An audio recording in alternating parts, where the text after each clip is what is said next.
ഇപ്പോൾ വാണിജ്യാടിസ്ഥാനത്തിൽ കൃഷി ചെയ്യുന്നവരാണെങ്കിൽ അവർ urea, potash ഇതുപോലുള്ള വളങ്ങളൊക്കെ യൂസ് ചെയ്യും.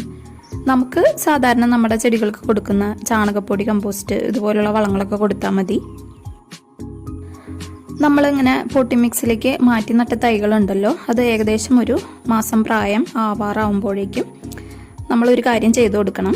ഈ ചെടിയുടെ അഗ്രഭാഗം ഉണ്ടല്ലോ, ആ കൂമ്പ് ഭാഗം, അത് നമ്മൾ പതുക്കെ നുള്ളിക്കളയുക, അല്ലെങ്കിൽ വെട്ടിക്കളഞ്ഞാലും മതി. ഇങ്ങനെ ചെയ്തു കൊടുക്കുമ്പോൾ സൈഡിൽ നിന്നൊക്കെ ധാരാളം ബ്രാഞ്ചസ് പൊട്ടിമുളയ്ക്കും.